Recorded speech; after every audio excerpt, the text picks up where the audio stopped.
शिव को क्यों चुना गया था जीवन के द्वारा? शिव जो हैं, जब शिव थे तब माइग्रेशन स्टार्ट हुआ था। कहाँ से? ठंडी जलवायु से गर्म जलवायु की तरफ। और हिमालयन क्षेत्र में गोरे जो लोग थे ठंडी जलवायु से वो आए थे। उनके पास क्या था? उनके पास श्रेष्ठ कोड था, श्रेष्ठ हत्याराबंद था, उनके पास अपनी एक विशिष्ट क्षमताएं थी। और यहाँ हिमालयन प्रजाति थी और दूसरा हड़प्पा काल में एक मिक्स प्रजाति का निर्माण हुआ था। उनकी जीवन था वो बिल्कुल अलग था। दोनों एकदम बिल्कुल विपरीत धुरी के हैं, ठीक है। तो उन दोनों के अंदर सामंजस्य स्थापित करने के लिए शिव को चुना गया। सामंजस्य कैसे स्थापित किया गया? शिव ने नए शब्द बनाए दोनों के हिसाब से, दोनों के लिए समान शब्दों का जन्म किया गया। जीवन बिल्कुल नया था, इसलिए जीवन की व्याख्या शिव ने की। जीवन के तौर तरीके शिव ने बनाए दोनों के। जैसे मरने के बाद में अंतिम संस्कार की प्रक्रिया है, दोनों के लिए समान बनाई गई। जब आदमी पैदा होता है तो जन्म संस्कार बनाए गए। उस टाइम व्याकरण नहीं थी, सुनने गणित भी नहीं थी, तो शब्दों का जनक, वाक्यों का जनक, यानी समान वाक्य, समान शब्द, समान भाषा, एक नई दुनिया की स्टार्टिंग करने वाले हिमालय क्षेत्र में शिव हैं। वो पहले ज्ञानी हैं और इन द वर्ल्ड भी मान सकते, इन दुनिया के सबसे बड़े ज्ञानी हैं शिव। शिव संपूर्ण है, उनको भी संपूर्णता प्रदान की गई है। सामंजस्य सिर्फ इंसानों में नहीं, बल्कि जो इनसे एक तो इंसानों का सामंजस्य बनवाया, फिर इंसानों का सामंजस्य वनस्पति से कैसे है, पर्यावरण से कैसे है, ये जो चांद सितारे हैं इनसे कैसे है, हवा पानी मिट्टी से कैसे है, वो जो सारा सामंजस्य है, उस सामंजस्य को उन्होंने समझ के शब्द दिए। शब्द की जो ताकत है, शब्दों की, वो पावर उन्होंने दी दुनिया को। इससे दुनिया आज तक समझ रही है, उन शब्दों को आज तक काम में ले रही है और जीवन को हम समझ रहे हैं। सबसे अच्छी भाषा है हिंदी, और वो जो शब्द हैं उसके, वो शिव से निर्मित है। बहुत सारे शब्द, यानी शुरुआती शब्द जो है वो शिव से निर्मित है। तो इसके लिए शिव को चुना गया है। ओके जनाब,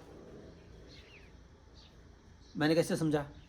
मैं संपूर्ण हूँ और मुझे जिम्मेवारी दी गई है एक नई दुनिया को बनाने की। तो एक नई दुनिया को बनाने में सब कुछ लगता है, नए शब्द, नई व्याख्याएं, नई परिभाषाएं, नए विचार, नया सब कुछ, और वो भी सबको समानता में लेते हुए। यानी पूरा इकोसिस्टम, सिर्फ इंसान ही नहीं, हवा पानी मिट्टी जिससे भी हमारा जीवन बना हुआ है, सबको साथ में लेकर, सबको साथ में आगे ले जाते हुए व्यवस्था बनानी पड़ती है, तब जाके व्यवस्थाएं बनती हैं।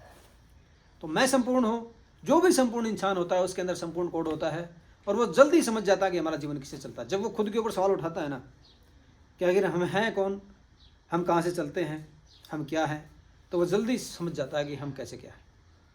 और जीवन सब में है, तो सबका जीवन वो इक्वल होता है, ठीक है, कोई 19-20 का फर्क होता है। इसलिए वो बहुत जल्दी समझ गए थे। वो भी एक गौरे पिता और सांवलिया काली माता की संतान थे।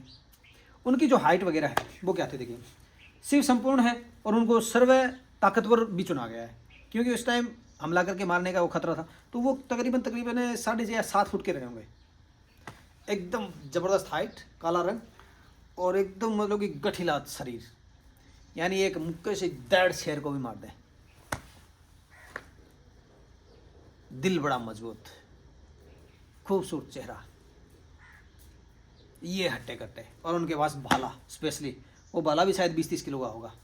यानी जहाँ पे भाला गाड़ दिया 20 या 30 किलो वजन होना, तो वो ऐसे जमीन में मारते ही गिर जाएगा। और एक भाले की चपेट से किसी के लग गई तो अगला डिशों।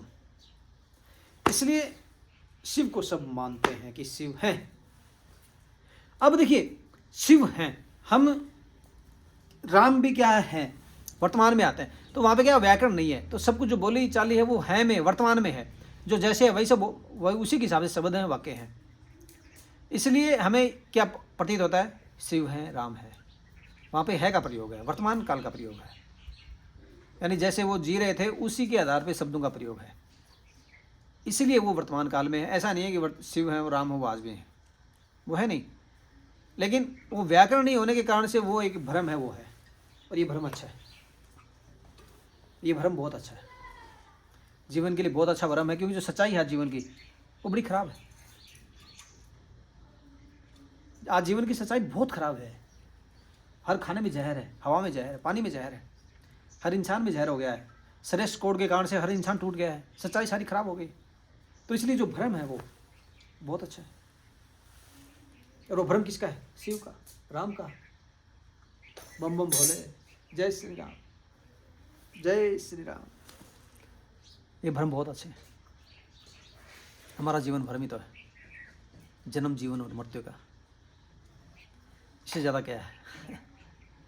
इससे ज़्यादा यही है कि हम कुछ सोचें नहीं, खा लिया पी लिया सो लिया, जा लिया आ लिया, उठ लिया बैठ लिया, कर लिया कमा लिया खा लिया, बस। ओके, प्रणाम।